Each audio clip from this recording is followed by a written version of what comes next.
दोस्तों, रविवार को हम सूर्य देव की पूजा करते हैं, पर क्या आप सूर्य देव के परिवार को जानते हैं? चलिए जानते हैं सूर्य देव की पत्नियों और संतानों के बारे में। सूर्य देव, जिनका तेज पूरे ब्रह्मांड को रोशन करता है। सूर्य देव को 9 ग्रहों में से सबसे प्रथम पर रखा जाता है, क्योंकि उन्हें ग्रहों का राजा मानते हैं। सूर्य देव का परिवार काफी बड़ा है। सूर्य देव की 2 पत्नियां हैं, जिनका नाम है संज्ञा और छाया। वैसे तो सूर्य देव की 10 संतानें हैं, पर हम आज इस वीडियो में सूर्य देव की 5 सबसे शक्तिशाली पुत्रों के बारे में बात करेंगे। तो आज के इस वीडियो में हम आपको सारी जानकारी देंगे, तो वीडियो को स्किप न करके लास्ट तक जरूर देखिएगा। तो चलिए शुरू करते हैं। चौथा स्थान है सुग्रीव। सूर्य देव के शक्तिशाली पुत्रों में से एक सुग्रीव भी हैं। सुग्रीव सूर्य देव और साथ ही जामवंत के पुत्र माने जाते हैं। सुग्रीव के जन्म की कहानी बहुत ही रोचक है। कहा जाता है कि ऋक्षराज जामवंत जी ऋषि कुल सत्य के छोटे भाई थे। इन्हें अपनी ताकत का बहुत अहंकार था, लेकिन ऋषि कुल सत्य ने सारा जीवन ब्रह्मचारी होने का संकल्प लिया था, इसलिए वह स्त्रियों से दूर रहा करते थे। उनके आश्रम में कोई भी स्त्री प्रवेश नहीं कर सकती थी। उनका राज्य किष्किंधा के पास पंपा नामक नदी के पास था। जामवंत जी को ये नहीं पता था कि उस नदी को वरदान मिला था कि जो भी उस नदी में जाता था वह एक स्त्री के रूप में बदल जाता था। अपनी लापरवाही की वजह से जामवंत जी उस नदी में गिर गए और वह एक सुंदर स्त्री के रूप में बदल गए और उनका नाम जामवंती हो गया। जब सूर्य देव की नजर जामवंती पर पड़ी तो वह बहुत ही ज्यादा मोहित हो गए और उनके संभोग से ही सुग्रीव का जन्म हुआ। सुग्रीव जामवंत के बराबर ही बहुत ही बलशाली थे। रामायण में सुग्रीव का एक अहम स्थान है, ये तो हर कोई जानता है। सुग्रीव और श्री राम भगवान जी घनिष्ठ मित्र थे और इनकी मित्रता निभाने के लिए ही श्री राम भगवान ने सुग्रीव के भाई बाली को छल से मार दिया था। सुग्रीव जी इतने बलशाली थे कि युद्ध के दौरान उन्होंने अपने बल से रावण का मुकुट गिरा दिया था, जिसकी चर्चा वाल्मीकि रामायण में स्पष्ट रूप से की गई है। सुग्रीव जी को कर्ण के समान ही बलशाली माना जाता है और इन्होंने बाद में किष्किंधा राज्य पर राज किया और इन्होंने मां सीता का पता लगाने में भी श्री राम भगवान जी का साथ दिया था। तीसरे स्थान पर है कर्ण। सूर्य देव के सबसे शक्तिशाली पुत्रों में से तीसरे पर कर्ण आते हैं। सूर्य पुत्र कर्ण को महाभारत में सर्वश्रेष्ठ योद्धा माना जाता है। कर्ण के धर्म पिता पांडवों और अंश पिता सूर्य देव को कहा जाता है। दुर्वासा ऋषि के वरदान से कुंती ने सूर्य देव का आह्वान करके कर्ण को प्राप्त किया था।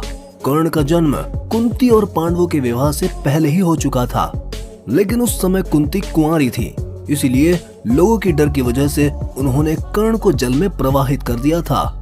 वेद व्यास के द्वारा लिखी गई महाभारत में कर्ण की छवि को स्पष्ट रूप से जान सकते हैं। उन्होंने कर्ण को भगवान श्री राम और द्वापर युग में भगवान कृष्ण के बराबर बताया है। कर्ण को ब्रह्मांड का सबसे बड़ा दानी भी कहा जाता है। परशुराम भगवान ने खुद ही कर्ण को पूरे ब्रह्मांड का सबसे बड़ा योद्धा कहा था और बहुत शक्तिशाली भी बताया था, और परशुराम भगवान भी कर्ण को अपना सर्वश्रेष्ठ शिष्य मानते थे। इतना ही नहीं, कर्ण ने इंद्र जैसे महान योद्धा को भी हराया था, क्योंकि उनके पास गुरु परशुराम भगवान जी के द्वारा दिए हुए सर्वश्रेष्ठ अस्त्र शस्त्र का ज्ञान था।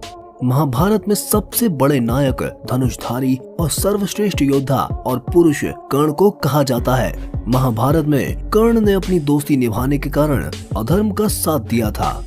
दूसरे स्थान पर है यमराज। अब बात करते हैं सूर्य देव के सबसे शक्तिशाली पुत्रों में से एक, जो है यमराज। धर्मराज या यमराज सूर्य देव के सबसे बड़े पुत्र और संज्ञा की प्रथम संतान है। यमराज को मृत्यु के देवता कहते हैं। यमराज लोगों के मरने के बाद उनके कर्मों का फल देते हैं और उन्हें स्वर्गलोक या नरकलोक में भेज देते हैं। पौराणिक कथाओं की बात करें तो यमराज संज्ञा के पुत्र थे और वहीं शनिदेव छाया के पुत्र थे, लेकिन दोनों के पिता सूर्य देव ही थे। इसी कारण एक बार दोनों ने अपनी माताओं के सामान्य के कारण युद्ध भी किया था। फिर कई महीनों तक उनके बीच ये युद्ध चलता रहा। आखिर में शनि देव ने महादेव की वरदानिक शक्तियों से अपने दंडास्त्र यमराज को मृत्यु के घाट उतार दिया था। लेकिन यमराज के मृत्यु के बाद उनकी दोनों पत्नियां संज्ञा और छाया बहुत ही परेशान हो गई थी और फिर उन्होंने महादेव का आह्वान करके महादेव से उन्हें जीवित करने की प्रार्थना की। लेकिन महादेव ने यमराज को जीवन दान देने का मना कर दिया। तब शनिदेव ने महादेव से कहा कि यमराज देवताओं के पुत्र हैं, लेकिन उन्हें न ही कोई देवताओं वाली शक्तियां मिली थी और न ही उन्होंने अमृत का पान किया था, जिस वजह से उनकी मृत्यु हो गई। और उसी समय महादेव और भगवान विष्णु मृत्यु के देवता किसी को बनाने वाले थे, जिसका काम मृत्यु के चक्र को पूरा करना था। फिर शनिदेव ने महादेव से कहा कि यमराज ने सबसे पहले मृत्यु के चक्र को पूरा किया है, इसीलिए उन्हें जीवित होने का अधिकार है और उन्हें मृत्यु के देवता भी बनाना जरूरी है। इस बात से महादेव और भगवान विष्णु दोनों ही सहमत थे और फिर महादेव ने यमराज को जीवित करके मृत्यु के देवता बनाकर उन्हें पूजना चालू कर दिया। और फिर यमराज को यमलोक मिला और उन्हें दक्षिण दिशा के दिक्पाल भी कहा जाता है। पहले स्थान पर है शनिदेव। अब बात करते हैं सूर्यदेव के सबसे सर्वश्रेष्ठ और सबसे शक्तिशाली पुत्र की, जो कोई और नहीं खुद शनिदेव ही हैं, जो कि सूर्यदेव की पत्नी संज्ञा की छाया के प्रथम संतान है। शनिदेव, जिन्हें कर्म फल दान और न्यायाधिकारी भी कहा जाता है। शनिदेव की माता छाया थी, इसलिए शनिदेव का रंग भी काला था। सूर्यदेव प्रकाश फैलाने वाले देवता हैं और शनिदेव के नीलमणि रंग से ही वह अपने पिता से शत्रु भाव रखते थे। शनिदेव बचपन से ही क्रोधित प्रभाव के थे और इनका वाहन भी कौआ था। काशी कंठ में इस बात को बताया गया है कि शनिदेव जब माता छाया के पेट में थे, माता छाया ने महादेव की कठोर तपस्या की थी। भूख प्यास गर्मी सहन की वजह से पेट में पल रही संतान पर इसका प्रभाव पड़ने लगा और शनिदेव का रंग काला पड़ गया। सूर्यदेव को इस बात पर संदेह था कि शनिदेव उनके पुत्र नहीं है, इसलिए उन्होंने छाया का बहुत अपमान किया। शनिदेव ने अपनी माँ के पेट से ही तप की शक्ति पा ली थी, इसलिए वह अपनी माँ का अपमान नहीं सहन कर पाए और क्रोधित हो गए और क्रोध में आकर सूर्यदेव को देखा। सूर्यदेव उनकी शक्तियों से काले पड़ गए और उन्हें कुष्ठ रोग हो गया। और एक बार शनिदेव ने अपने पिता का महल भी जला दिया था और बचपन से ही महादेव की तपस्या की थी। शनिदेव के तपस्या से खुश होकर महादेव ने उन्हें वरदान दिया था।